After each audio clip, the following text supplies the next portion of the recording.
Hi, welcome to Ruth's Art Room. This is my home setup while we're away from the studio, and today we're going to paint one of these lovely alyssums. I think that's how you say it. Anyway, I'm trying out a new camera setup, so bear with me a little bit. Wanted to show you the picture before we get started. We're going to use a different color background and paint a different colored flower. But that's basically the flower we're going to paint right here. Okay, so this background is already painted. It's a really creamy, buttery, light yellow with a few blue streaks through it. So it made me think of a blue flower instead of the red one that we had up there. So we're going to start with the shaded part of the background. Down here you'll see a shaded part, and up here you'll see a lightened part where the sun is hitting it.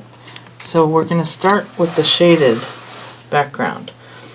So I ask people in some classes, how do you think you make blue darker? I don't really need that much blue. And the most common answer is black. And while it will make it darker, it will also flatten out the lovely color of blue. So in order to make blue darker, I add purple. Just a little bit. Come on out there. There we go. Maybe just a tad more. That might be a little too much. But I'm going to take, the end of a stick, because I don't like mixing with brushes. It shoves it all up into the metal part, which is known as the ferrule, and it spreads it apart after a while, and the bristles can fall out, and we're getting a nice darker shade of blue here.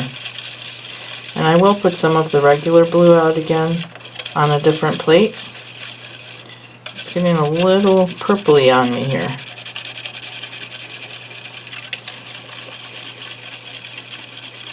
That's okay, because purple is a really good color to use as a shadow. Alright, so that's kind of a cross between a dark blue and a purple. It looks pretty blue on the camera, and it kind of looks a lot lighter than it really does in person too. I don't know how it looks to you, but we'll find out later. Alright, so I'm going to wipe off the end of my brush. Now I have a tool today that instead of using a brush, we're going to use something that we all have lots of, hopefully, toilet paper rolls. Alright, I love using these as bristles. And what I did is, I've already pre-started cutting this up, and so I'm just going to finish. You cut about 1 inch up the tube, and I don't measure. I just kind of go, I would call it maybe an 1/8 inch all the way around, but I only know that because I used to do quilting, and so I'm pretty accustomed to what a 1/4 inch is, and this looks to be about half of that. Alright, now once you have it like this, it's not going to do much down here, so we kind of have to reach in and spread these bristles apart. Not a whole lot, but enough that we can get it to sit down in the paint and pick up some of that paint. If you don't spread them out far enough, they'll fold inward, and we don't want that either. So we start out by just tapping the edges in the paint, and then give it a little push and make sure that all of the bristles are bending outward. Nobody's going inward. And it looks like we're doing pretty good. Whoop. See, I had a couple that wanted to go in. And then you kind of just smear it around to get some paint on your bristles. Alright. So we're going to focus down here in the lower left-hand portion of where this flower is going to be. And you can kind of just give it a... Oh, I picked up some pure purple. Violet looking. Just kind of give it a smudge. Don't do too much twisting. turn it as you're moving, and that way you'll still get little individual looking petals out here. Okay? I don't want to get too much of that violet because it's too pink looking, and I didn't want to go to that end of the color spectrum. Okay, so I'm not really paying attention to what's happening up here. I'm more interested in what's happening down here. And every once in a while I let one or two bristles stick out, because that's how flowers look. They don't look perfectly rounded. Alright, so now we're going to do just pure blue. And I'm going to use the same tool. I see that a few of these legs have folded inward, so I'm going to pull them out. Wipe my hands off a little bit here. And while you see me doing it here, I don't suggest that you actually work your palette and everything on your painting. I'm just trying to stay in camera. So I'm smearing this around. This was a brand new plate, so it only had blue. I didn't get any of the purple on it from the previous one. Okay, and so now I'm going to move up a little bit so that I can get some of the middle. And then I'm moving up to, we'll call it like the northwest territory. And every once in a while lift it up to see if you're actually keeping it round. Now what you might notice is I left a lot of space over here because I thought I would do a second one down here. So I'll kind of add that in right now. And then come back and get some more of the blue off the plate. Tap it into the middle. I'm only tapping on one side. You see how I'm lifting that up? Because I don't want the other side to go way off the flower here. So you can do that. Maybe throw a couple of them out into the wind. And then come back in here to the second flower. Give him a little more leaven. And this is probably going to serve as our shaded background for this flower. So what we're going to do is we're going to add a little more white, a little white, not more white, to this blue to get a light blue. So this one will be a dark purple and a darker sort of blue. And then this other one is going to be a lighter blue flower. And we use the, I will call it medium blue, as our shadow. Okay. Alright, so we'll kind of got, you don't want to cover every single piece of background up. There, I'll throw a couple out to the wind there. There we go. Because when we do our stems, we're going to do a green stem coming up. They're pretty straight. But then we want some of it to show through to show that it's actually coming from the middle of the flower. Because stems don't start down at the bottom of the petals. They actually begin in the middle of the flower. Alright, but we're not there yet. We need to put little bits of white on the tops for lighting. Now, I like these raised plates. You know, they kind of go down in because I can turn it over, and I'm not going to set it on the painting this time. I'll set it out to the side. But I can put a little bit of white on the bottom and use it as a palette. And then when I set this down, I'm not going to get this purple on the counter. Okay, I'm going to set it down for a minute to show you this. This is another toilet paper tube that I had, and I didn't cut it all the way around. See that? I only cut it part way because I only want these bristles to put some white for the highlights. And I'm not going to touch this uncut part to the flower. And even if I do, I'm not going to put paint on it. So I'm only putting paint on these bristles. Okay? And then I'm going to come over here and I'm going to tap him up. Come on, you guys. There we go. It's a little hard to see, but I'm only putting a little bit just to show where the sun is hitting.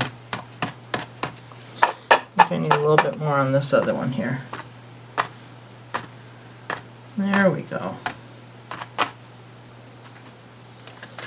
Now you could do this in yellow if you wanted to.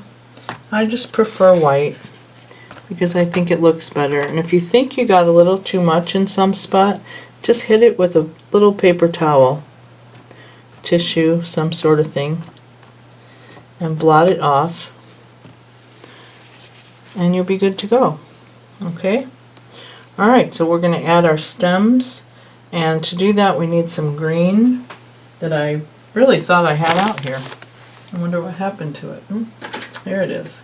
Okay, so I usually use two greens, a dark and a light, and you'll notice I'm just using, in some cases, regular cheap craft paint. Excuse me. And this one happens to be Grumbacher sap green. That's what I'm going to use for my dark color. And I needed one more. Actually, no, I don't. For the green, I can turn the blue over and use the other side of the blue. Alright, so I'm going to leave this off camera because you've seen me mixing paint before. But what I am going to do this time, I'm going to use a brush to just pull a straight line. This one looks a little thick. I like to try out the brush dry and see how wide the stem is going to be, and this one is too thick, it's too wide, because when you press down on a paintbrush it spreads out a little bit and it makes it wider than what this brush is. So this is an 8, but we've found out that not all 8s are created equal. In fact, here's a case in point. This one is an 8, and this one, yeah, I've got the paint behind, you can't see very well. Okay. This one is the white handled one is an 8, and this one is a 10, but they're different brands. So the number doesn't always tell you how wide it's going to be. So I'm going to go with this 10. I'm going to get it wet. Introduce it to some water. And then I'm going to take the light green paint, put a little bit down on my palette, because I don't need a whole lot. I'm going to mix it with some of my dark green, sap green. There we go, and even less of that. But stems are not all one color, so you want to mix it so that it looks more natural. So first, I'm going to mix some of the dark with some of the green, some of the light and some of the dark, to come up with a medium green. And it doesn't even matter if it's all mixed on my brush. And I'm going to set it down here and pull straight down. I normally do better than that at straight, but I think because this is a short stem, I didn't really have enough leverage room. And I thought about that when I did it. It looked awfully low on the page. Anyway, okay, so then you want to bring some of it really lightly up towards the middle, and wherever you can find little holes that you didn't cover with blue, you can stick some in there. And we're going to stop right about the middle, and that way it looks like the stem is coming from the middle, don't you think? Yeah. Alright, so I'm going to do this one. And I do better if I just do it, especially without talking. And then I go over the edge because the edges are painted so that this doesn't have to be framed. But if the stem doesn't continue down, it looks kind of funky. Boy, I wish this one weren't so wobbly, but Okay, so now I'm going to pick up a tiny bit more of the dark green, and I forgot to go up into the middle. Thank you for reminding me. So first, since I had the dark green on my brush, I went down the left side of the stem, just giving it a little bit darker than the middle so it kind of looks like a shadow. And then I'll kind of sketch up into the middle. This one I didn't leave as much unpainted areas on. I should remember that next time. But I did manage to get it somewhat up into the middle. Okay, I'll show you a better picture after I get this done. But I'm going to rinse my brush out right now and dry it because, oh shoot, where'd that come from? There we go. If you ever get some paint on your canvas that you really didn't intend, just get it wet right away and it should come right off. Alright, so now I'm taking some of my light green, this here, and I'm going to use it as a highlight on the right hand side because that's where our highlights are coming from on the flower, the right hand side.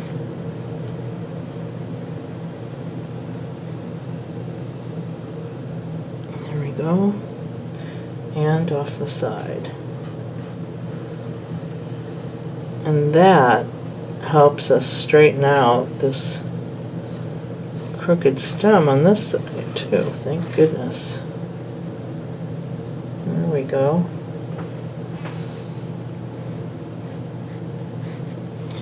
And I'm going to just redo some of the middle because I kind of went over it. And I just really like stems that are streaky in color. They're not just a solid green, because it kind of looks like light hitting it differently from all different angles. That's my thing. If you like solid green, you go for it. And I want to get some more into the middle of that one. There we go.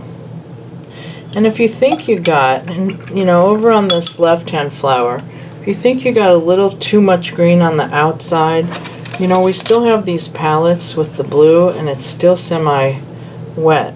So you can always just hit it and then you go, oh no, that looks too much like brush. Well, then you got good old Mr. Paper Towel. Make sure it's a dry one. That one was wet. Wet will take paint off. I mean, completely take paint off. See, I have a hole there now. So I'm going to bring back Mr. Toilet Paper Roll so that all of the stroke marks look the same. And that's a good thing about acrylics, is that they dry very quickly. So if you have something you want to change or go over, you can. Okay? Alright, I think that'll do it. I just have to remember to put these plates upside down. And we'll stick this over here. Wipe off my yucky hands so that I don't get it all over the painting. And I'm going to set him right up here on top of this one. Or maybe in place of this one. And there we go. Not too bad. We can come in a little closer. And you can see the stems going up into the middle of the ball. And that's what we have for you today. Please be sure and hit subscribe down below if you want to see more of my videos. And don't forget, there's a thumbs up or a thumbs down, depending on how you feel. Thanks for watching.